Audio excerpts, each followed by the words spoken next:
할렐루야. 오늘 2022년 마지막 예배이기도 하고 또 성탄절입니다. 자, 우리 한번 인사합시다. 메리 크리스마스. 정말 즐거운 크리스마스 되시기를 바랍니다. 오늘은 그리스도를 기념하는 날이란 제목으로 하나님의 음성을 듣겠습니다. 제목에서 답을 내시기 바랍니다. 그리스도를 기념하는 신자로 또 그런 인생이 꼭 되시기를 바랍니다. 의외로 요즘 시대에는 성도님들이 성경을 알리는 거 있죠. 오직 유 목사님 메시지만 듣고 또 우리 녹취본 이것만 보고 성경을 모릅니다. 성경 좀 읽으시기 바랍니다. 그래서 오늘 본문을 좀 더 이해하시려면 누가복음 1장, 2장 다 읽어보셔야 합니다. 그래서 이번 주간 그 누가복음 1, 2장 전체적인 배경을 한번 보시기를 바라고요. 세례 요한의 부모는 사가랴와 엘리사벳입니다. 잘 아시죠? 본문 오늘 누가복음 1장 5절을 보시면 유대왕 헤롯 때에 아비야의 반열에 제사장 한 사람이 있었으니 이름은 사가랴요, 그의 아내는 아론의 자손, 그 이름은 엘리사벳이라. 즉 두 사람 다 제사장 가문의 후손이라고 소개됩니다. 6절에는 이 두 사람이 하나님 앞에 의인이니 주의 모든 계명과 규례로 흠이 없이 행하더라. 제사장 가문인데다가 하나님을 잘 섬기고 있는 남자와 여자였습니다. 이 두 사람 사이에 세례 요한이 나왔죠. 출애굽기 2장 1절을 보시면 모세의 부모가 소개되어 있습니다. 레위 남자 한 사람이 가서 레위 여자에게 장가들어 그 여자가 임신하여 아들을 낳으니 그 아이가 바로 모세입니다. 그래서 하나님은 하나님 나라를 세우는 일에 사람을 쓰려고 하시는데 이런 중대한 사역에는 복음으로 준비된 사람과 그 자녀를 쓰십니다. 우리 청년들은 이런 결혼하게 되기를 바랍니다. 한눈에 뿅 가서 결혼하지 말고 복음 사랑하는 사람 만나세요. 나중에 후회하지 말고. 어느 날 이 사가랴가 이 제사장의 직무를 수행하려고 성소에 들어갔습니다. 그 당시 제사장들은 전례를 따라 제비를 뽑고 나서 선택된 자가 성소에 들어가 분향을 하게 되었는데 그날은 사가랴가 직무 수행자로 뽑힌 것이죠. 사가랴가 성소에 들어가서 분향하고 있는데 백성들은 밖에서 이제 하나님 앞에 기도합니다. 이 제사를 헌령하여 주옵소서 기도하고 있었죠. 그때 천사가 나타나서 성소 안에 있는 향단 우편에 섭니다. 사가랴가 너무 놀랬죠. 벌벌벌 떨고 있는데 그때 천사가 말하기를, 본문 오늘 13절에 사가랴여 무서워하지 말라, 너의 간구함이 들린지라. 너의 아내 엘리사벳이 내게 아들을 낳아주리니 그 이름을 요한이라 하라. 윤서라 하라. 여러분을 알고 계십니다. 사가랴의 아내 엘리사벳은 불임이었죠. 그래 오랜 세월 자식이 없었는데 또 지금은 나이가 많아서 더 이상 임신할 수 없는 상태입니다. 그러니 사가랴는 그런 천사의 말이 황당하게 들릴 수밖에 없었죠. 그래서 물었습니다. 저는 늙었고 아내도 나이가 많은데 제가 무엇을 보고 그런 예언을 믿을 수 있겠습니까? 그러자 19절에 나는 하나님이 보낸 천사 가브리엘인데 이 기쁜 소식을 너에게 전하라고 보내심을 받아노라. 보라, 이 일이 이루어질 때까지 네가 말 못하는 벙어리가 되었다가 아이가 태어나면 다시 말을 하게 되리라. 그러면서 이 천사가 태어날 아이가 앞으로 걸어갈 사명까지 일러주게 됩니다. 그 아이는 광야에서 외치는 자의 소리가 될 것인데 주의 오실 길을 예비하며 살리라. 그러므로 그 아이를 너희는 나실린으로 키워야 하리라. 이렇게 일러줍니다. 이날 이후로 사가랴는 벙어리가 되었고 그의 아내 엘리사벳은 임신하였습니다.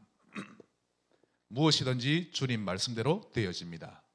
자, 이렇게 임신한 지 6개월이 지날 무렵 천사 가브리엘이 갈릴리 나사렛이란 동네에 가서 마리아에게 찾아갔는데요.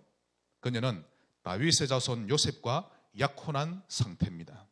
아직 결혼한 건 아니고 약혼만 했죠.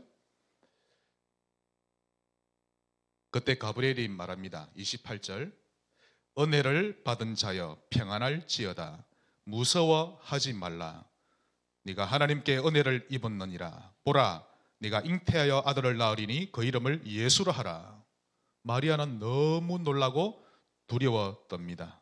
그래서 저는 남자를 알지 못한데 한 번도 남자와 같이 잔 적이 없는데 어떻게 이런 일이 있을 수 있습니까? 그러자 성령이 내게 임하시고 지극히 높으신 이의 능력이 너를 덮으시리니 이러므로 나실 바 거룩한 이는 하나님의 아들이라 즉 메시아라 일컬어지리라. 즉 더 쉽게 말씀드리면 너에게 잉태된 그는 남자의 도움 없이 잉태된 분인데 그분이 바로 그리스도신이라는 말입니다. 2000년 전 하늘 영광 다 버리고 사람의 모습으로 오신 예수 그리스도, 그분이 이 땅에 오신 진정한 이유가 뭘까요? 연말만 되면 전 지구촌이 축제 분위기가 되어집니다. 하지만 사람들은 진짜 이유도 모른 채 분위기에 들떠 있죠. 의미도 모르고 고아원 찾아가기도 하고 양로원 찾아가고 불이웃을 돕기도 합니다. 성자 하나님이 사람으로 오신 진짜 이유를 알려주는 것이 선행 중의 선행이요 사랑 중의 사랑입니다. 복음 알면 제 말이 이해가 됩니다.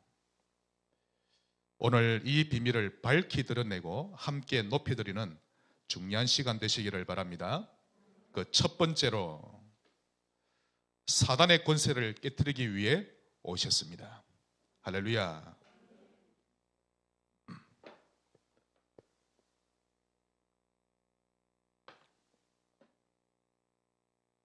창세기 3장 15절 내가 너로 여자와 원수가 되게 하고 너의 후손도 여자의 후손과 원수가 되게 하리니 여자의 후손은 내 머리를 상하게 할 것이요.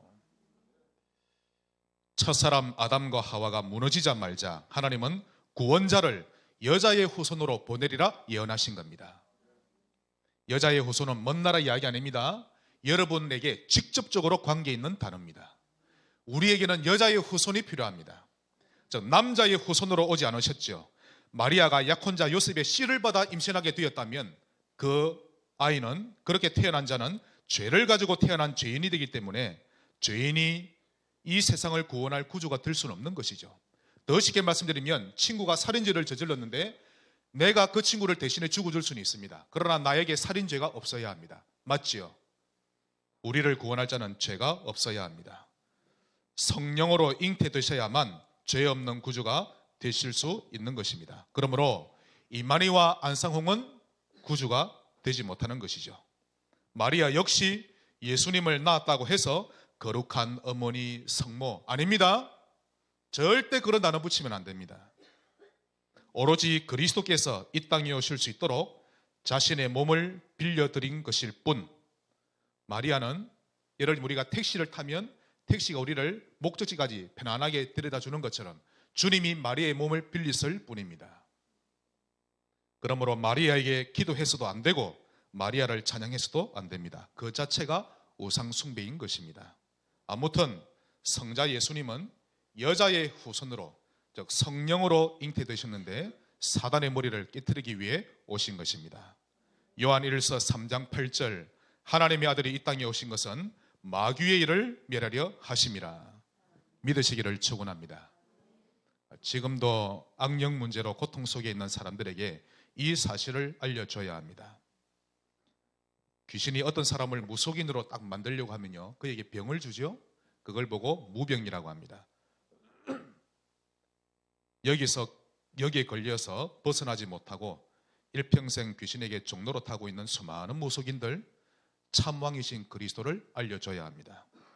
또 지금도 끊임없이 귀신에게 시달리고 있는 사람들에게 알려줘야 합니다. 이것이 성탄절을 기념하는 진정한 의미입니다. 큰 두 번째로 대속물이 되기 위해 오셨습니다. 그래서 우리가 일평생 사는 동안 감사하는 이유죠. 한번 따라합시다. 대속물. 마가복음 10장 45절 인자가 온 것은 섬김을 받으려 함이 아니라 도리어 섬기려 하고 자기 목숨을 많은 사람의 대속물로 주려 함이니라.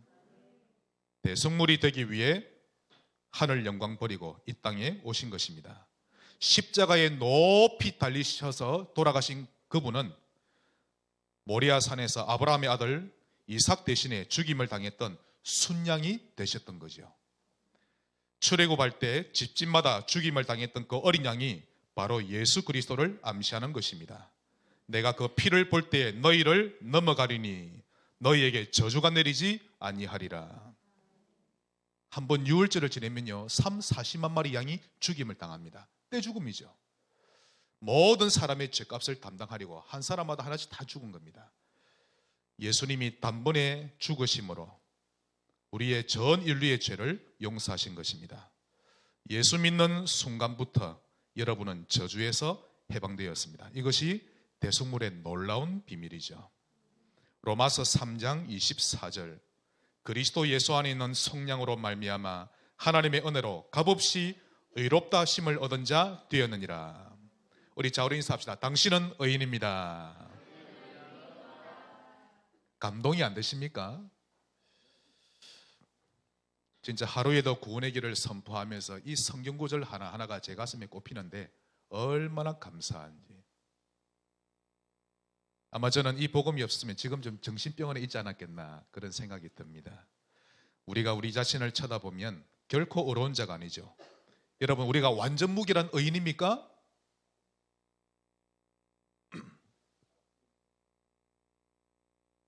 법적으로는 그러한데 예수님의 보혈로. 그러나 우리가 우리의 모습을 보면 의인 같은 모습인가요? 어린 반푸너치도 없는 소리입니다. 우리 머릿속에 각인되어 있는 생각만 봐도 한숨이 절로 나오죠. 어째 그리 못난 생각만 하고 사는지. 우리에게 뿌리 내려진 것이나 우리의 체질만 봐도 우리는 구제불능입니다. 그럼에도 불구하고 예수님의 보혈로 우리를 의롭다고 인쳐주신 것입니다. 그러므로 대속물이신 그리스도를 믿는 자는 누구든지 값없이 의롭다 하심을 받은 자가 된 것입니다.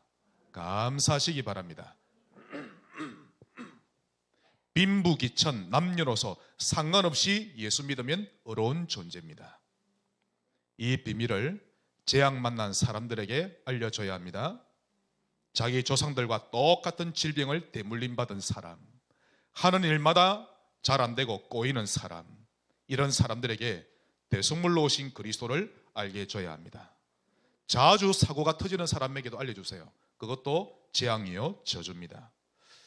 제가 알고 있는 어떤 남자는요 보니까 1년에 적어도 서너 번 넘게 큰 사고가 터집니다. 교통사고가 나서 다리가 부러지기도 하고 얼마 안 가서 온 가족이 똑같이 교통사고 나기도 하고 자고 있는 숙소에 불이 나기도 하고 일터에서 직원이 돈 사고를 쳐서 큰 빚을 지기도 하고요. 절에 가서 빌어도 안 되고 수백만 원짜리 부적을 붙여도 안 되는 것입니다. 제게 연락이 오기를 지금은 다 잃어버린 채 동해안 근처에 가서 살고 있는데 참 볼 때마다 안타깝기 그지없습니다. 대속물 대신 예수님을 주인으로 모시면 완전히 해방될 텐데 이걸 하지 못하고 고생하며 살고 있습니다. 대속물 대신 예수 전하는 것이 크리스마스를 기념하는 것입니다. 마지막 큰 세 번째로 우리 주님은 함께하기 위해 오셨습니다. 지금도 우리와 함께하고 계십니다. 성령으로 함께하시죠.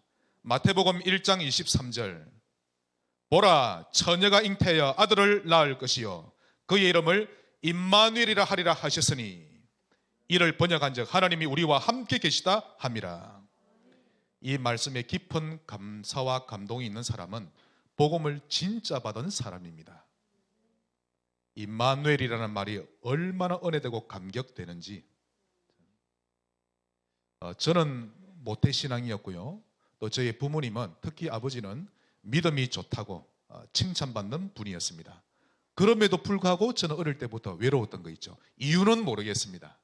왜 그리 외로운지. 길을 가다가 햇빛이 따뜻하면요 저도 멍합니다.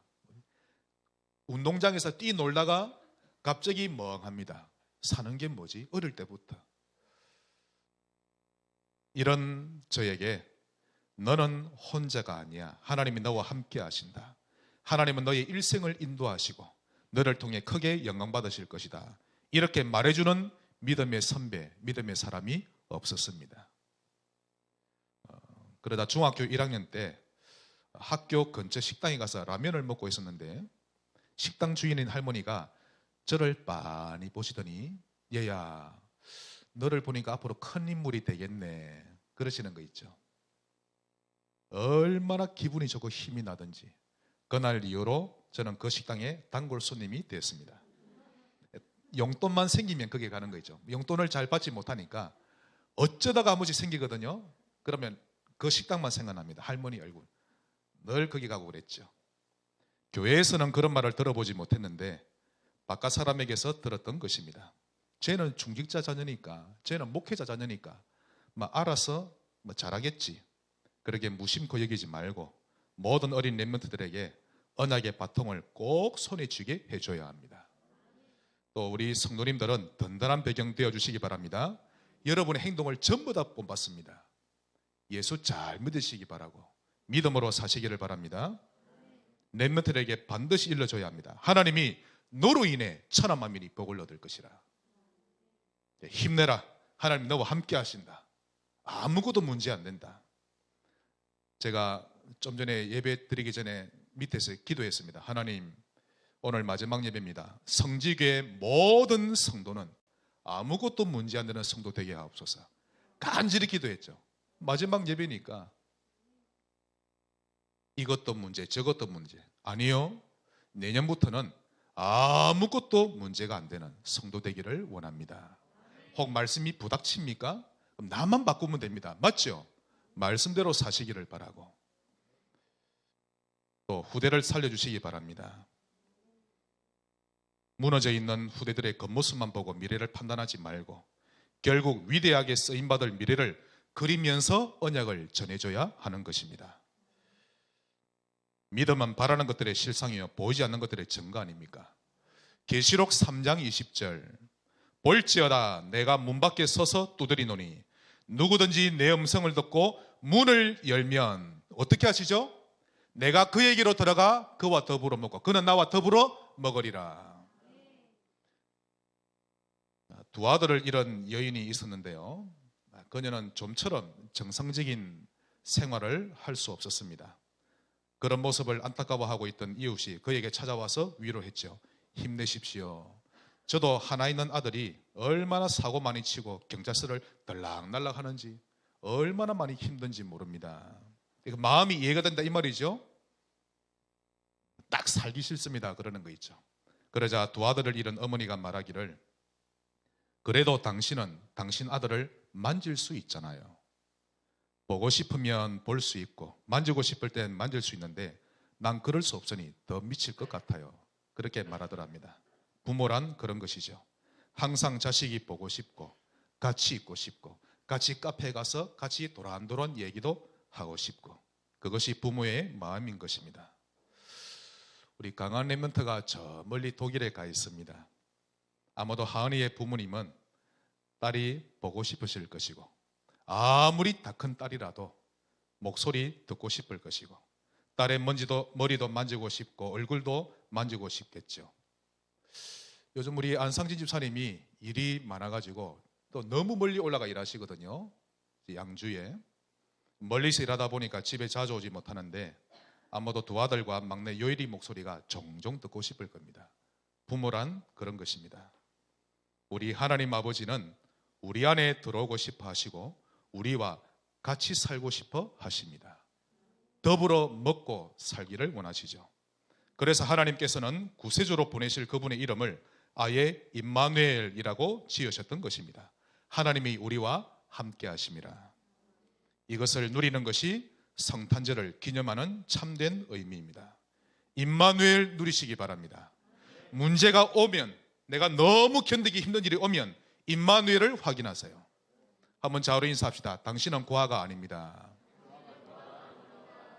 뒤로도 인사를 해야지. 한 번 더 합시다. 임마누엘을 확인합시다. 하나님은 여러분을 영원히 떠나지 않으시거든요. 눈을 들어 산을 보라. 나의 도움이 어디서 올고 나의 도움은 천지를 지으신 여호와에게서로다. 하나님은 추상적인 존재가 아닙니다. 살아계신 하나님 아버지십니다. 그분에게 마음을 드리고 믿음으로 사는 자에게 반드시 체험하게 하십니다. 말씀의 결론을 맺겠습니다. 결론 두 가지인데요. 첫째로 쓰임받는 사람 되시길 바랍니다. 그 쓰임받는 사람, 먼저 세례 요한입니다. 마태복음 3장 3절에 그는, 즉 세례 요한은 선지자 이사야를 통하여 말씀하신 자라, 즉 예언된 자란 뜻이죠. 광야에 외치는 자의 소리가 있어 이르되 너희는 주의 길을 준비하라, 그가 오실 길을 곧게 하라 하였느니라. 즉 세례 요한은 나의 길을 가지 않고 주의 길을 준비하는 길을 걸어갔던 것입니다. 주의 길을 준비하는 여러분의 인생 여정 되시기 바랍니다. 살고 싶은 대로 여러분 마음대로 인생 살지 마세요. 또 그의 부모입니다. 사가랴와 엘리사벳, 그 역시 쓰임받은 사람이죠. 늙을 때까지 자식이 없다가 노년에 아들 하나 얻게 되었습니다. 그런데 하나님이 그 아들을 나실린으로 내게 바치라 라고 하셨죠. 믿음 없는 부모 같았으면 난리 났을 것인데 어떻게 얻은 자식인데요. 좋은 옷도 하나 더 있으면 더 입히고 싶고 맛난 음식이 있으면 하나라도 더 먹이고 싶은 것이 부모인데, 그러나 그의 부모는 그 아들을 기꺼이 하나님께 바쳤습니다. 결국 세례 요한은 어릴 때부터 나실인 생활을 했고 또 광야 생활에 들어갔고 거기서 하나님의 사람으로 준비되어 갔습니다.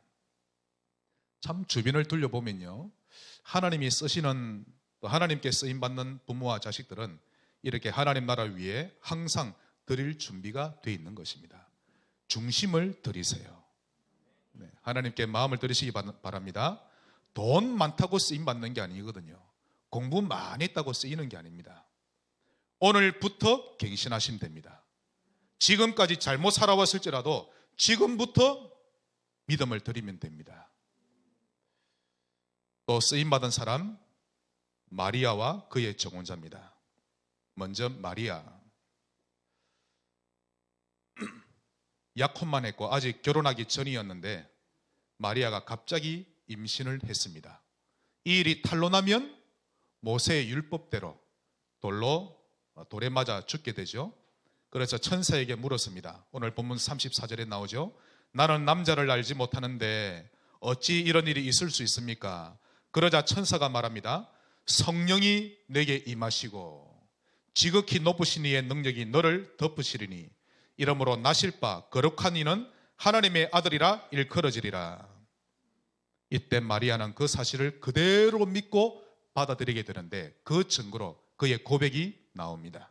38절, 마리아가 이르되 주의 여종이오니 말씀대로 내게 이루어지이다 라고 고백합니다. 말씀대로 내게 이루어지이다. 하나님이 여러분을 쓰려고 하십니다. 그래서 문제도 허락하시고 어려움을 주시죠.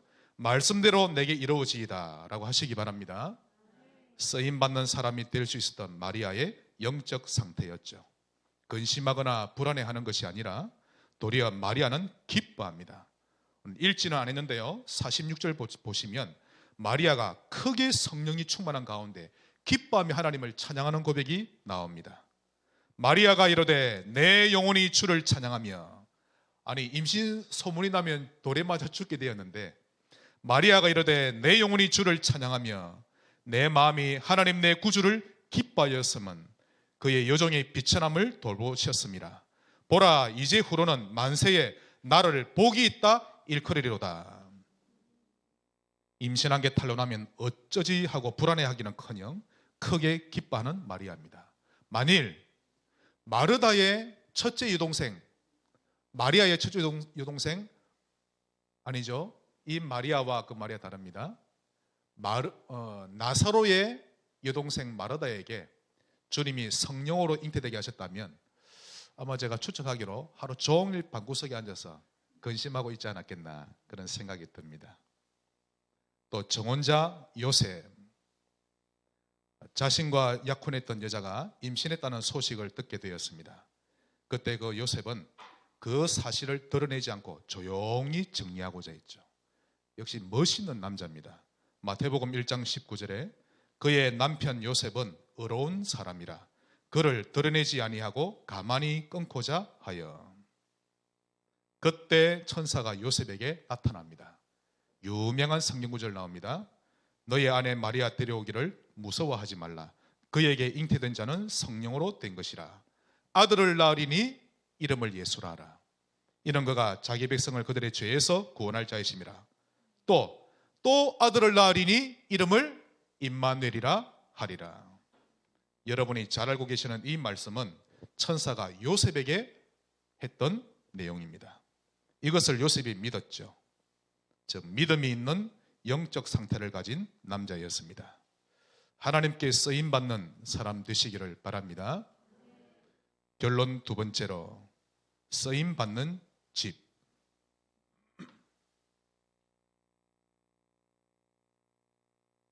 마가복음 14장 12절부터 잘 나옵니다. 로마 병사들에게 잡히시기 전날 밤이죠. 주님이 마지막 유월절을 맞이하게 됐는데 이 유월절을 지낼 만한 장소가 없었습니다. 그래서 제자들이 주님, 우리가 어디 가서 유월절을 준비할까요? 혹 생각에 두신 장소가 있습니까?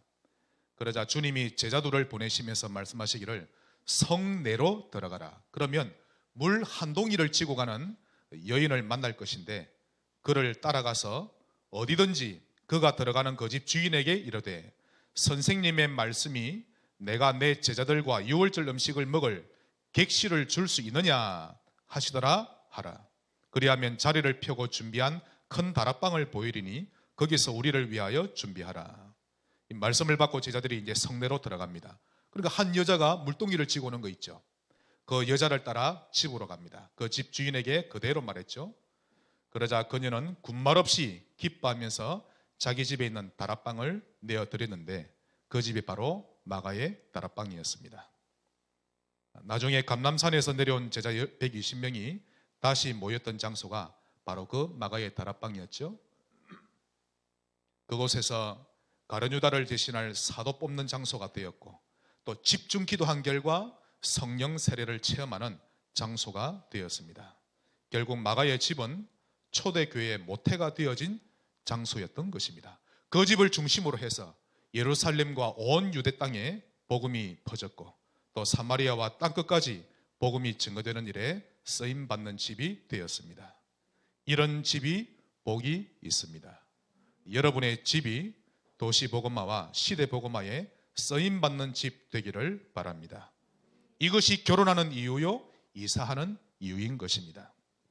은혜 안 받는 사람은요, 교회에서 멀리 가려고만 합니다. 그렇죠? 어떻게 하면 예배를 안 드릴까? 그러나 정말 하나님께 쓰임받는 사람은 전도 중심이고 예배 중심인 것입니다. 그래서 이런 집과 이런 사람을 보고 플랫폼이라고 합니다. 플랫폼 되시기 바랍니다. 제가 어릴 때만 해도요, 어떤 동네에 가면 항상 우물이 하나씩 다 파져 있습니다. 거기에 있으면 동네 여인들이 다 모여들죠. 거기서 빨래도 하고 잡담도 하고, 저도 어머니 주변에서 아이들과 함께 뛰어놀고 그랬었는데요. 그 우물 하나가 그 동네 사람들의 인간관계를 이어주는 중요한 고리 역할을 했던 것입니다. 이것이 플랫폼입니다. 그런데 이런 일엔 전혀 관심이 없고 그저 내 가족, 내 집, 내 생활 여기에만 갇혀 있다면 그 사람은 복음과 전혀 상관없는 1년을 보내게 되고 또다시 방황하는 일생을 보내게 되는 것입니다. 쓰임받는 개인과 집이 되시기를 바랍니다.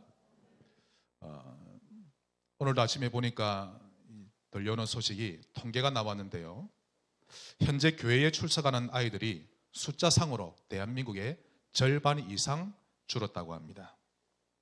전 세계적으로는 거의 교회 안에 아이들이 없다고 합니다. 또 마약을 안 하면 이상한 그런 시대를 맞이했습니다. 대학 교수들은 마약을 하라고 지금 권유하는 시대죠. 숫자상으로 볼 때 또 술에 빠진 남녀가 그렇게도 많이 늘었다고 합니다. 중독된 것입니다. 제가 어머니 뱃속에 있을 때 우리 이모부가 술 중독이었는데 어머니 배를 발로 세게 찼죠. 그래서 제가 퇴줄에서 끊어졌다가 보름 만에 태어난 것인데 그 일로 저는 죽다가 살아났고 어머니는 평생을 고질병으로 고생하다 돌아가신 것입니다. 갈수록 그리스도가 필요한 시대입니다. 우리 2023년 한 해는 정말 후대를 살리고 교회 살리는 플랫폼 되시기를, 또 그런 성탄절 되기를 주 예수 이름으로 축복합니다. 하나님께 감사드립니다.